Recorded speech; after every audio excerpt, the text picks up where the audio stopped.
I want to talk about enamel erosion or enamel wear and how it may be related to tooth alignment and how orthodontics can be beneficial in certain cases. From the outset, let me say there are people with perfectly aligned teeth, perfect bites, or we call perfect occlusions, that can have terrible wear.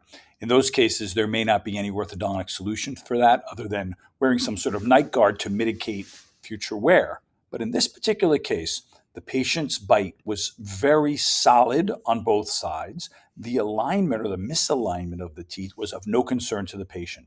But they were sent to our office by a really smart dentist. And what the dentist noticed was that there was a disproportionate amount of wear on one incisor. This is the maxillary left central incisor. And look at how the lower mandibular left central incisor is forward. And what's happening is that is bearing all the brunt of the force when this patient chews, and it is causing this tooth to wear down. So when you set up a plan to line these teeth up, you can actually make it so that you leave clearance between the upper and lower teeth, such that if the patient wanted to get ceramic or bonding in this area to lengthen that tooth or just sort of restore the enamel, you have the clearance to do it. If this patient didn't like the chipping of this tooth and they wanted to do something kind of quickly without orthodontics, it would be doomed to fail. That's a common scenario that all dentists and orthodontists know about. And oftentimes they say bonding won't work for something like this because it keeps breaking. But a lot of times it breaks because of a misalignment and an imbalance of force. I want to point out one other thing that's interesting, I think. The wear on this left central incisor is undermining the tooth.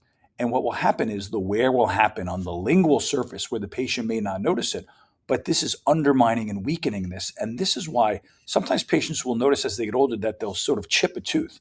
But the chip is really just the straw that broke the camel's back because the wear sort of undermined it. And then you could just bite into a piece of food or even a utensil, chip your tooth and think it was just an unlucky, fluky thing, but really it was related to the wear. So enamel wear is not always linear and gradual, but it can be episodic where the wear is happening very slowly until there's sort of a geological event that will cause the wear to occur into a chip, and then you have a problem. So this case will work out really well. It's a great example of how alignment, sometimes aesthetic alignment might be secondary to some other benefits, in this case, protecting this patient's teeth and their enamel.